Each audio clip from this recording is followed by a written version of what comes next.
transcribed from Tom Brenneman's own restaurant on Vine Street between Hollywood and Sunset Boulevards, Kellogg's, Pep, and Procter & Gamble's Ivory Flakes serve you breakfast in Hollywood.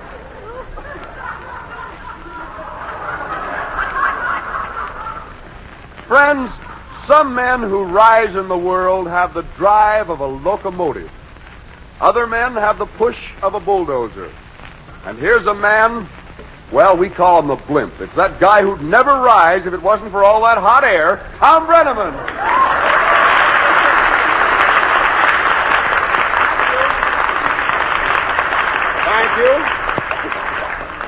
Thank you, and good morning, ladies. And hello to you out there along the network party line. Once more, we're greeting you from Hollywood in California, where the ladies are gathered for a bite of breakfast in the Brenneman Beanery. That's right, a little breakfast, a little banter, a little back talk, all which makes up breakfast in Hollywood, by golly. We have visitors here from all over the nation here at breakfast this morning, and every morning as far as that goes. And you know, in our country, people of many races and creeds live in harmony, learn from one another and together, and create a standard of living that is the envy of the world. This is American Brotherhood Week, and brotherhood means a way of life, so let's support it throughout the year. And that makes sense. And now we're going to visit a little bit as we kind of open this Ivory Flakes portion of our broadcast, and I don't know where to start this morning. Thank golly, they're crowded in this morning. Maybe we'll start with you. Who are you? Well, Mrs. June Hayes of Watson, Missouri. From where? Watson, Missouri. Watson, Missouri. Well, Mrs. Hayes, we're glad to have you with us. You have a new pin here? No, it's not very new. Oh, I thought maybe it might be a little Valentine present. Who are you? Mrs. James Harmon. From? Huntington Park. From Huntington Park. And you, sir? George Whitfield, Forest Hills, Pennsylvania. From Forest Hills, Pennsylvania. Yes, sir. Is that close to Pittsburgh? 10 miles from Pittsburgh. Yeah. He gave me a stogie a moment ago. Huh? I haven't had a chance to unwrap it. I'm almost afraid to. Huh? His wife? Want another one? Yes, why not? Thanks. Give him one of our special extra, Johnny. There's a cigar for you, sir. You look pretty brutal to me. It's been a long time since I've smoked a Pittsburgh stogie. Hello, who are you? Oliver M. Toll from Peoria, Illinois. Just visiting a bit. Florence Lost, San Francisco. Good. And hello, you are? Chicago, Illinois, Mrs. Miller. What's Miller? Louise Miller. Louise Miller from Yes. Chicago. And you? I'm Zelda Morrison from Canyon City, Missouri, and I'm one of the many who's celebrating their birthday today. Oh, you're celebrating your birthday? Uh-huh. Uh-huh. Well, I'm afraid you don't have enough birthdays to get much recognition around here. Oh, yes, I do, too. How old are you then? How old do you think I am? How old I think? Honey, you're putting yourself right on the spot when you say Go right that. ahead, tell me. Huh? Go ahead and Oh, tell I me. don't know. You're about 30...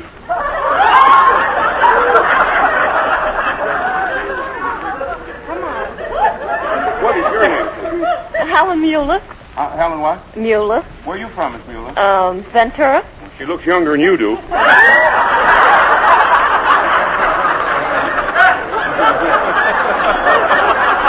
You ought to see that hat she has on, too.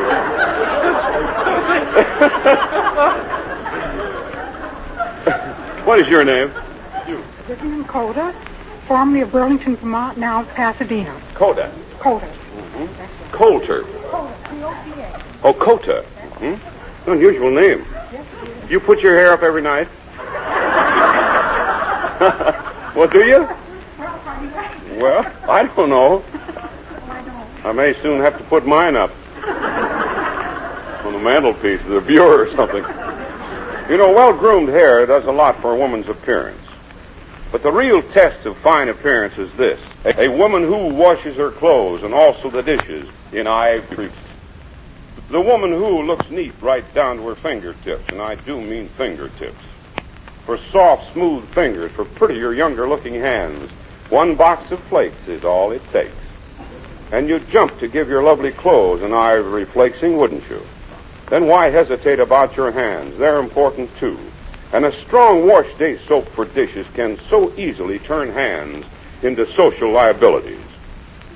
even to the color of red ink, you might say. If your hands are in the red because of the wrong soap, don't ditch the dishes. Just switch the soap. Switch to Ivory flakes in the dishpan. Ivory flakes, the pure, mild flake form of baby's ivory soap. Flakes are gentle as an admiring glance, honestly. And one box of flakes is all it takes for prettier, younger-looking hands. And don't forget that. Flakes in the dishpan are fast sudsing, too. They leap miraculously into glistening, foamy suds, faster than any other leading wash day soap in the market. Yes, the soap for dishes is Ivory flakes. For speed, for suds, for prettier, younger-looking hands. Only one box of flakes, that is all it takes. Your Ivory flakes. Oh, my. It gets worse as the days go along. Now then, get back to you. You say you're having a birthday. Yes, sir. Mm-hmm. And when we were so rudely interrupted here. That's right. Yeah. What birthday is it? Valentine's Day. Well, what birthday is it? My birthday. I'm 49 years old today. You're 49. Right. My golly, you do not look it. Oh, I am. Huh? I am. Stand up and let the folks see you. Does she look 49? No. I'm a grandmother to a 13-year-old granddaughter. You're what? A grandmother. You're a grandmother. Well, don't bring your troubles in here.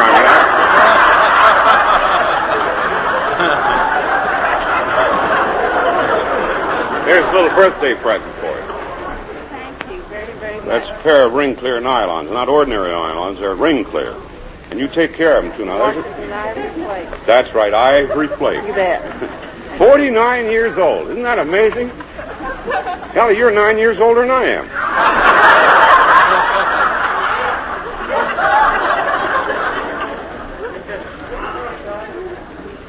All right, we'll get around to her. What was your name again? Helen Mueller. Helen Mueller. Mm-hmm. And who are you? Mrs. Tom Hammer. From? Long Beach. Yes, and you. Mrs. Mildred Kuykendall, Long Beach. What is it? Long Beach. Your name Kuykendall. Kuykendall. No, Kuykendall. Kuykendall, right. Well, I don't know. There's 3 hats here, and they're all very silly looking. I think I'll take your hat. How can we miss on that? What is your name? Mrs. Klein, Henry Klein from Beulah, Colorado. Oh, hello, Miss Henry Klein. Who are you? Nellie Butters from Fort Worth, Texas. Well, good. We're happy to have you. My goodness. This was the one that said that, I said a moment ago that, Mrs., what was your name again? You look younger. What's the trouble there? She's got it, she had it pinned on with a comb. Brand new, too. Look, there's no top in it. You know, that's a nice-looking hat. And it's kind of a, what do you call them? A little coronet with roses. And it is a very attractive hat. Well, you see it on me.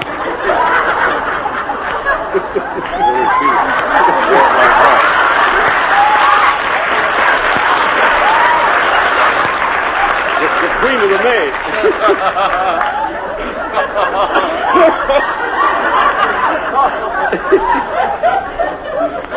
There you are. That happened to be my daughter. Is that your daughter? Is that your daughter? Yes. Well, I wouldn't brag about it.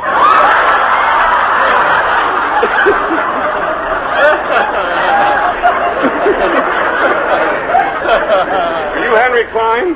My name's Henry Henry Klein. Klein. From Beulah, Colorado. Mm-hmm. Well, you're We're very proud that she's our daughter. You are? We're very proud that she's our Yeah, daughter. it's a shame she has to doll herself up in a hat like that.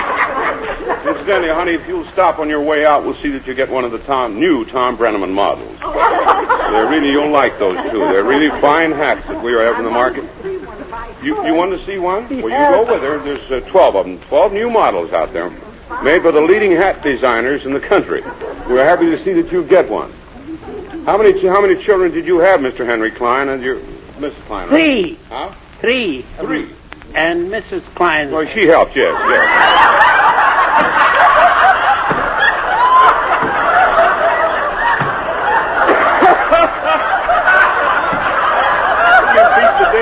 table back there.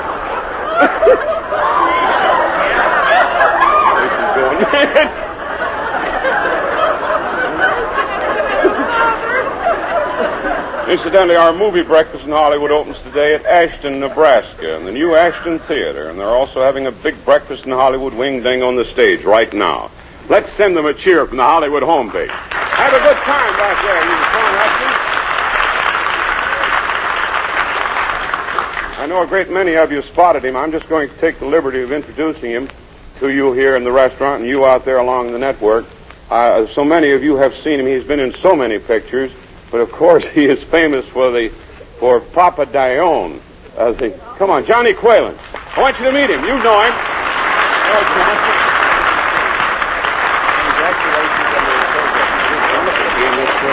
Thanks, John. I haven't seen you in a long time. No, You remember him now, don't you? Tell me, Johnny, that role of... Now, you behave, please.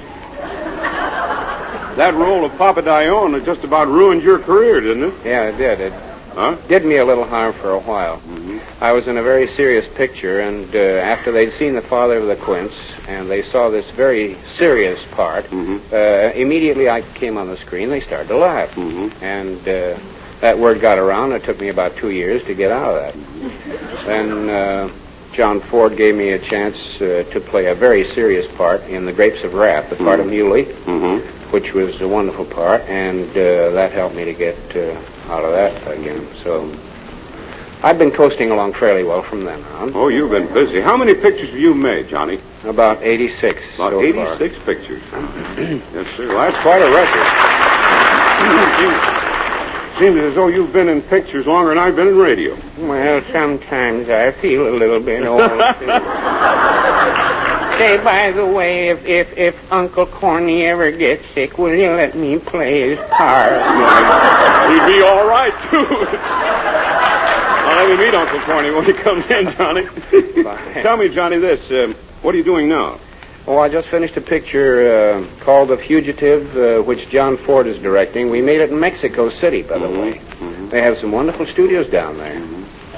Tell me, looks like a big... Didn't I read something in the trades that you went to a bullfight or something down there? And got a little... I was in that big excitement down there. Well, when the audience really went wild. It was tremendous. The bulls weren't very good, the audience claimed. I didn't know the difference. It seemed like they were good bulls to me. Well, what happened? Well, Garza claimed that the wind was blowing too strong. And, of course, if the wind blows, the muleta, which is that red cape, over toward him, well, the bull is going to go for the center of that red cape, and he's liable to get killed. So he didn't seem to care much about fighting, and the audience started yelling at him and throwing pillow cushions, and first thing you know, the police were taking care of Garza and someone with whom he was having an argument. And the whole crowd got it. You know what mob psychology is. It kept growing and growing. They started fires up in the top of the grandstand. They threw pillows all over the I saw ring. pictures, I believe it was in Life. Yeah, there were 2 pages of it. Well, who was with you at the time? Mr. and Ms. Henry Fonda, Ward Bond, and John Ford, the director. I bet you got out of there in a jiffy. And J. Carroll Nash. No, I stayed. That was more excitement than the bullfight. Well, that's interesting. It was wild. Well, thanks, Johnny Quail, for coming over and saying hello. You're welcome. Thank you. And I'll have you meet Uncle Corny the minute he comes in. Pleasure to meet you. Again. Oh, my. Well, we're going to award her. What is it? There's a lady from what? Hooray! Oh, you know Johnny Quail? Oh, do you? Well, that's like, what is your name? Do you know him, Johnny? Miss E.W. knows? Never heard of her. No, I didn't think so. Who are you? Mrs. Quail. All right, Miss Quail, you draw a number out of there, please. We'll award our wishing ring here in a jiffy like. It's 1715. 1715. Wins our wishing ring. Will too. Remember, the shortage of fats and oils is serious, ladies. We need the help of every housewife. Everybody, every day, save every drop of used fat. And that will about conclude the first portion of Breakfast in Hollywood, brought to you by Procter & Gamble's Ivory Flakes. This next 15 minutes brings you greetings from the grand old Kellogg Company of Battle Creek, Michigan. Kellogg, makers of Pep and Good. And good morning. Good morning. And who are you? I'm Ruth Gleberman from Long Beach. Hello, Miss Gleberman. How do you do? Mrs., isn't it? Mrs., yes. Mrs. Uh-huh. We have a number of folks in here from Long Beach this morning. They ran a bus up here, I believe. Yes, they did. Were you on that bus? Yes, I was. Did you have a nice trip? Very nice, Grand. indeed. How was the weather down your way when you left? Very foggy. It was foggy. Mm-hmm. Well, we're happy to say it's beautiful here. Yes, it is. There's your wishing ring. Isn't that beautiful? We think so, and I want to put it on your finger, Mrs. I'm so nervous. Well, that's all right. So I'm shaking with you. I mean, now then, you have a wish. Yes, I have. Mm-hmm. And what is it? Well, I knew I was too young to get the orchid, but I did wish I'd get a kiss from Tom Brenneman.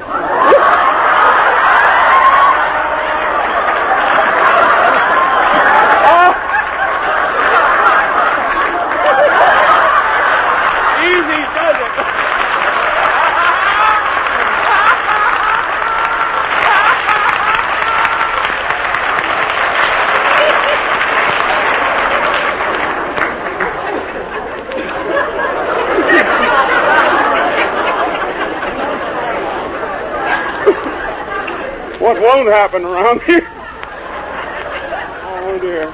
You also have a cigar, too, Mr. Oh, never mind. Here's our good neighbor letters. Uncle Corny, come in, Bobby. All right. It comes from Wichita, Kansas this morning. It says, Dear Tom, for many years, Mrs. George Massey of Wichita, Kansas, has been supplying complete layettes to mothers who otherwise would not have clothes for their newborn babies. These layettes are made and assembled as beautifully as could any possibly be done. And they have been given to Indian mothers and mothers of Salvation Army rescue homes and sent to Africa and Holland and other countries and given to many in her home community. The letters of appreciation which come to her are her only award for the effort she makes, and we think she justly deserves the honor of being one of your good neighbors. Her husband has for many years supervised the transportation every Sunday morning of the children from the Wichita Children's Home as they may attend Sunday school. So they may attend Sunday school. This fine couple celebrated their golden wedding anniversary on December the 31st, and we think they deserve to be considered as your good neighbors. Mr. and Mrs. L.L. Wilson and Mr. and Mrs. Harry G. Hull of Wichita, Kansas, 223 North Fountain Avenue. Uncle Corny sent this orchid early because we had word from radio station KFBI in Wichita that Mrs. Massey is to be their guest today on a special program to be heard over KFBI, at which time they'll pin the orchid on her for the ladies of Breakfast in Hollywood. And so this morning, we are making Mrs. George Massey of 231 South Volusia Street in Wichita, Kansas, our good neighbor of the day. Come on, Corny.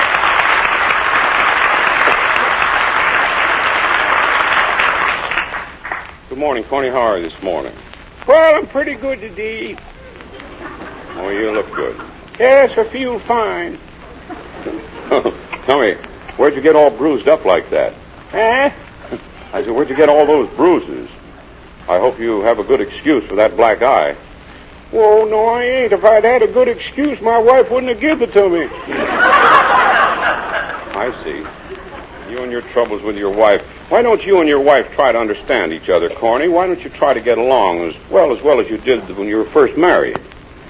Well, yes, sir, 52 years ago when I married her. Oh, Williford was a nice girl. Yeah, I'll never forget how nervous I was before that wedding. You were? Yeah, there was something I had to get off my chest. Something you had to get off your chest? Yeah, a tattooed heart with the name Agnes on it.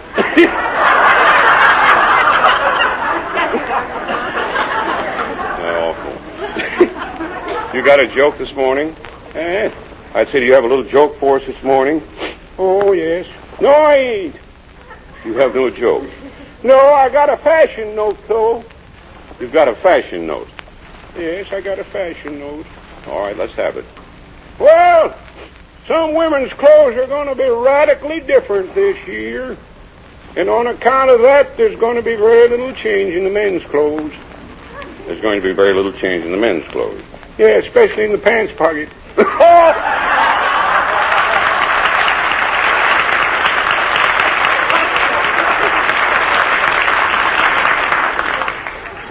Well, Corny, I know that you've already taken care of the orchid, but I do want you to say hello to Johnny Quail, and you've seen him in movies. Come on over here. Well, Sam, Hello, Corny. How are you? say, who's the corniest here? Is here Well, my grandpa and grandma told me I sound an awful lot like Corny. In fact, they tell me I am corny. Well, so am I, brother. Good luck, Corny. Get out of here.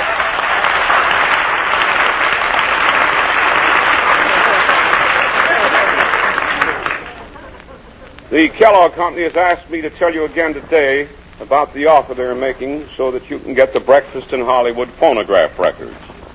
Now, these records are the highlights from actual Breakfast in Hollywood broadcasts. Spots which were taken off the air just as they really happened right here. Some of them happened a long time ago, some of them more recently. So who knows, if you or your friends have ever been to Breakfast in Hollywood broadcasts, perhaps you're on these records. I don't know. But they make a swell permanent souvenir of the show. Something you can play at home, something you can carry along to take to a party, and sort of carry our party to yours, and let your friends hear some of the unexpected things that happen here from time to time. And that's why I get such a kick out of this program. I never know who from where is going to say what. But the best of these happenings are waiting for you on these phonograph records, which you just play on your ordinary phonograph, which the grand old Kellogg Company is making it possible for you to get. Now, here's the story on that. There are two 10-inch records which play on both sides. About 15 minutes of real fun. They're exactly the same as you get in the record stores, but they won't cost half as much. Now, here's how you get these two records with 4 sides of listening. Good listening. Just mail 1 box top from swell-tasting Kellogg's Pep and a $1 bill, or a money order or a check for $1, to me, Tom Brenneman, Hollywood, California. That's all the address you need. And that's a real deal, folks. 2 of these amusing Breakfast in Hollywood records for less than the cost of 1. Here's that information once more. Send 1 box top from Pep, the Sunshine cereal, and a $1 bill or a check or a money order for $1 to me, Tom Brenneman, Hollywood, California. And your 2 Breakfast in Hollywood records will quickly be on their way to you. Now, this offer is very limited, so get your order in today. I really am very proud of those records, not because I'm on them, but because of the very interesting personalities. They have, of course, the Eldest guest spots and the wishing ring and some pretty hilarious things there. But right now it's orchid time, so we're going to award our lovely California Armroy orchid to our eldest guest. Who is the eldest lady this morning? 75. There's a 75. 84. There's an 84. And will that win? And so it will on her 84th birthday. Isn't that nice?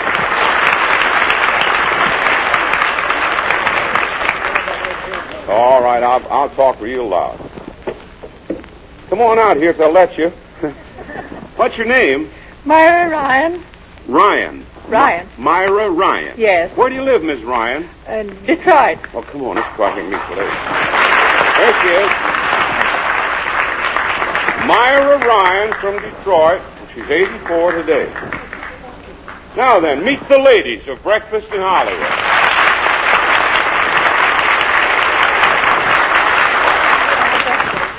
Yes. Myra, were you born in Detroit? No, sir. I was born in the state of New York. New York State. But I've lived in Michigan for a good many years. Since I was 19. Since you were 19? Yes. Yes. I've lived in Detroit for over 20 years. Oh, my goodness, you must have a wide circle of friends back there, eh? Oh, yes, I have. Yeah. Are you enjoying California? I certainly am. Yeah. We were back in Detroit last February. Yes. Or March. Last March or February. Yes. Last February. No, it was March. Oh, yeah, latter part of February. It was February. It was March. When were we in Detroit? Been where? That's what I said. We were there in February. And it was awfully cold back there at the time. It is. It's very cold now. I understand they're having some cold weather back there Yes, now. But we enjoyed our stay very much. Yes. I hear from my daughters in Detroit, and they say it's very, very cold and stormy. How many children did you have, Miss Ryan? 7. 7. A big family. You must have a lot of grandchildren. I have about 13 grandchildren and 14 great-grandchildren. Oh, my. That's a grand family. Well, tell me this now, Mrs. How long have you been in California? About 3 weeks. You visiting some of your relatives here? Yes, I have 2 daughters here that I'm visiting. Oh, yes. One in Ontario and one in Tucson, Arizona? Arizona. Oh. But she's here today. So She's here for your birthday? yes, for my birthday. Well, grand. Myra, isn't it? Yeah, Myra. Yeah. M-I-R-A. Oh, we're going to sing happy birthday to you in a minute, Mrs. Thank Ryan. We certainly are. Have you got any plans for your birthday celebration? How's that? What are your plans? You going to have a party? Well, no. My party was coming out here in Hollywood. That was celebration enough, I thought. Is this the only party they're giving you? Yes. You cheap guys.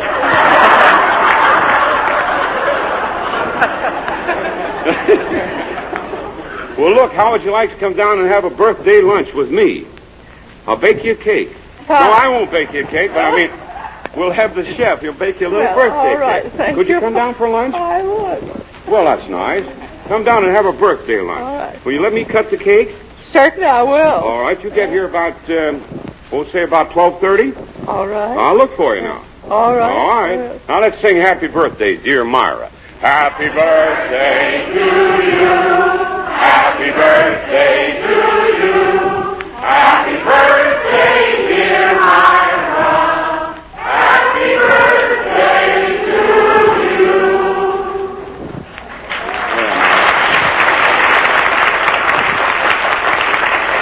There's your birthday flower.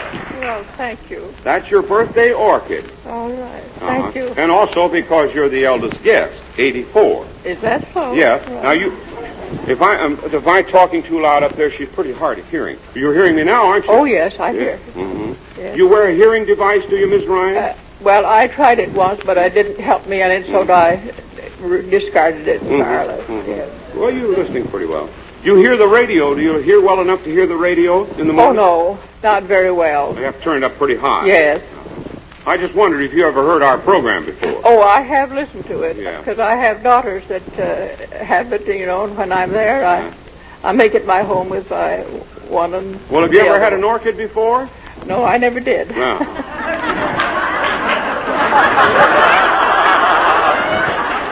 Well, you know what happens when we give the lady her first orchid. Well, Do you know? No, I don't. Are you sure? Not only what I've heard. Oh, what you've heard. Somebody done told you. We got little kids. Happy birthday, Myra Ryan. We'll look for you at noon. 12:30. Bye. Thanks, Johnny. Incidentally, we're sending an orchid, too, to Miss Henrietta Lord of Bogota, New Jersey, who's celebrating her 100th birthday today. But now we're going to have to break it up. Gee, and I hate to. We have so many things to give away here. Say, Johnny Quail, you might take a little, this is Johnny Quail. There's a little Kellogg variety pack. That's your fee for your appearance with Uncle Corny. We have the Dewberry Beauty Kit to award, and we have some other flowers, some Cedric's roses and other things, but right now we're going to have to break it up pretty fast, like. Come on, we'll do that after we leave the network. And that ends our Hollywood breakfast. We had a wonderful time. Just to add once more, in this Brotherhood Week, it's well to emphasize the good world of the future. Let us live, believe, and support brotherhood throughout the year, won't we? That will do it for today. Good luck to our nation and to Americans all over the world, wherever you may be listening. Till tomorrow, then. Bye, all. Tom Brenneman's Breakfast in Hollywood is brought to you transcribed at the same time every day, Monday through Friday, by Kellogg, Pep, and Procter & Gamble's Ivory Flakes.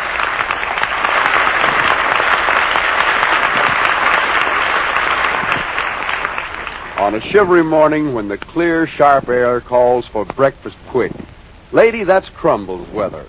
That's when you want a toasty kind of cereal with zip and go. That's when you think of toasty words like crisp, crunchy, crinkly. Crumbles? Kellogg's Crumbles? The only cereal made in those little crinkly shreds of good whole wheat.